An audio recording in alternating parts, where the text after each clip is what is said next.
Let's make it a real thing. Yeah. Dapat gawin talaga natin yung pag inipit yung si Grijaldo. Padala natin ng yung pamilya. Ng lahat, pagkain, Correct, pera, correct. tuition ng mga anak. Correct.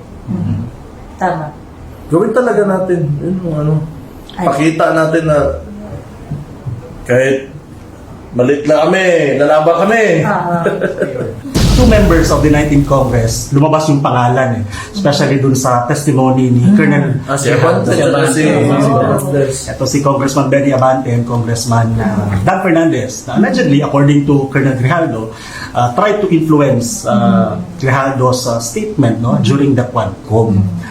So, but dininay naman ni Congressman Fernandez and Abante na their intentions and but kayo ba, Joey Justice, Mayor, maniniwala ba kayo? Kanino ba kayo maniniwala? Ako? Yes, me. Tingin ko, maniniwala ako doon sa police kasi yung sinabi niya would do him more harm than good. Yes. So, ibig sabihin nun, kahit masasaktan siya or pangit yung kalalabasan ng sinabi niya lang talaga, probably kasi kailangan niya talagang sabihin and yun yung totoo. Kasi ito naman yung dalawang congressman magde-deny, it will do them more good than harm. So, tingin ko, dinidefend nila yung sarili nila. Dinidepensahan nila yung sarili nila. So, kung yan lang yung, kasi kung yung sa police na sinabi versus nung sinabi ng mga congressman, mas maniniwala ako sa police kasi wala naman siya makukuha doon sa sinabi niya talaga. Do you agree, Joey? Yeah, definitely kasi 4 years pa yung natitira sa career ni Colonel Grijaldo. 4 years, meaning hanggang 2028. And alam niya, hindi magiging happy yung administration sa sasabihin niya. Correct. At yung kanyang entire 4 years na natitira will be under the pleasure of the President this government to masaya sila sa gagawin niya o hindi. But wala siyang pake. So, definitely, meron talagang bigat yung sinabi ni Colonel Grijaldo. Nung napanood ko yung hearing, nung inisip ko baka, it may be about he said, she said na storya.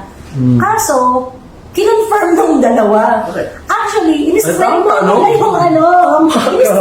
nila yung kwento ni Grijaldo. Inamin nila. And sinabi nila nakipagkita talaga sila. Sinabi nila nakipagkita talaga sila. Sinabi nila na kinausap nila si talaga matalino itong mga gago na to, no?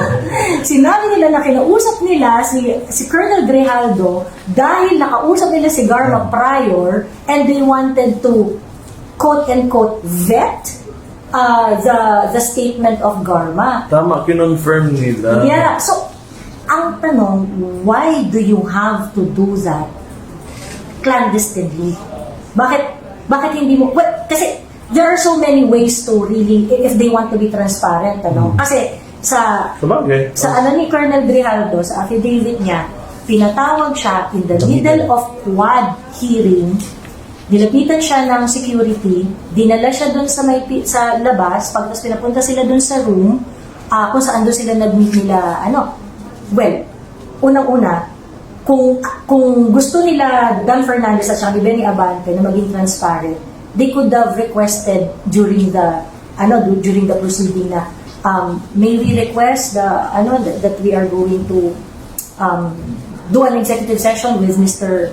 So it's on record that you are going to talk to him. Ganun, may minutes yun kailangan nandun siya dapat. And that could have saved them. Kung talagang wala silang bad intention. No, it's not secret. Sinabi namin yun during the procedure. But because behind the scenes siya ginawa, and I think magaling rin talaga to si Colonel Grijaldo kasi talagang it was a bit that these two idiots talk. And so, nagsalita, maghapon, magdamag, na 2 araw after nung nilabas nila na repeating the same thing na, yes, kinausap namin siya dahil resulta yun na pakikipag-usap namin kay Garma, pagkatapos meron lang kaming gustong i-verify doon, ganyan. And it parang open the Pandora's box. Kasi bakit, kung gano'n yung hindi yan pumwede. Kasi dapat, ganito yan, unang-una, in order to save yourself, dapat, tumunod kayo sa procedure. Dapat hindi yan secret. Bakit nga itatanong yung mga bagay na kailangan clandestine? Diba? Tapos pinatawag mo siya stealthily. Pinatawag mo sa security, pinalabas. Diba? Wala kang intention to make it, if it is a vetting process, the inquiry is the vetting process. And it's supposed to be public. Kung kunwari gusto mo ipa-vet ang mga documents and whatnot, ang affidavit and you have a COMSEC who can do that. So, ang nangyari, dahil salita sila ng salita, dami-dami nilang mga explanation, binaon nitong ni Benny Abante at ni Dan Fernandez yung mga sarili nila doon sa mga sinabi nila na kinorroborate ang sinabi ni Colonel Grijaldo. I think, Joey, one of the headings also of this congressman, when that statement came out, napaka-detalyado kasi ng statement ni Colonel Grijaldo. Imagine, tumayo siya, pinatawag siya, the two police officers na na-meet niya pa sa labas. So, I don't think there was my way pa to deny it ba. But Exactly. it happened. It was a perfect bait. Kasi hindi talaga nila po pwedeng i-deny. At since hindi nila po pwedeng i-deny, kailangan nilang mag-explain. At dahil nag-explain sila, at di sila nagsabi ng totoo, they are really bound to crumble. So, it was a great day. I think now, Mayor Justice and Joey, ang question ngayon talaga is, ang impact nitong scenario na to, the statement of Grijaldo and the reaction of Tong Abante and Fernandez, on the ongoing Quadcom hearing. Justice, what do you think? Actually, hindi ko siya napanood, no? Pero, I admire si Colonel Grijaldo. Kasi father ko policeman din. So, somehow, katulad ng sabi ng tatay ko, alam niya pag nagsasalita ng totoo yung police. Kumbaga, kung may play or may So, nag-stick lang ako dun sa sinasabi ng tatay ko. So, dalawa kami nanonood parati ng ganyan. Short clip lang yun. Minsan nagkakaroon kami ng discussions.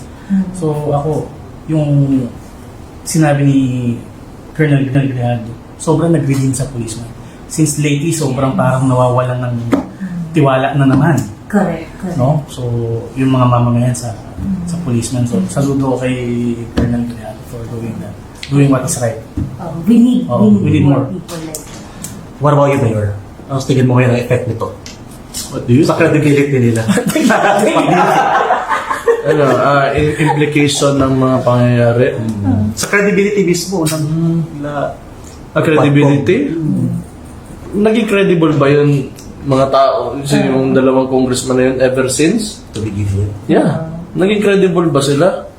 Wala. Siguro ba't yung implication talaga niyan is kailangan since nandyan na yun, nakita na kasi lumabas sila kay sino yung yung nag-interview sa kanila na journalist Karen Davila. O dapat sana wag titigilan kasi ang yung style kasi ng administration ngayon once pag nagkakamali sila, gumagawa sila ng diversion. Gagawa na sila ng bagong issue. Kasi hawak nila yung mainstream media eh. So why not let mainstream media look into this? Yun lang. Di ba? Para kahit once, tayo naman. Di ba? Kahit once, tayo naman. Di ba? Dito sa Quadcom naman, hindi ko alam kung meron ba talaga silang natapos sa series of questions. Wala. Parang wala rin naman talaga naging finality. Ang gugulo lang habang hindi mo alam nagnanakaw talaga. ng bubulsa ng pera. Parang yung Quadcom, alam naman natin, kapag parang hindi naman talaga, ginagawa nyo kasi because you can. Diba? Kasi, nag-decide kayo, nagkaisa kayo na pwede nyo gawin, di man talaga namin kayo mapipigil dahil trip nyo yan. Pero, ang hindi nila na-realize na darating yung point na ganito, and to the point na irreversible na yung magiging tama doon sa integridad nung committee na yon. Now, after Grijaldo's affidavit, how are you going to sell your gusto namin ang human rights, pogo, at saka diba? Sino ba maniniwala sa inyo? Pinagpipit, I'm pretty sure, hindi lang si Colonel Grijaldo ang ginawa nila ng ganon. I'm pretty sure Hindi. hindi lang... Sigurado ako, blackmail lang talaga yung ginawa nitong True. administrasyon na to. At yun nga yung inamin din. Nanood ba kayo ng Godfather?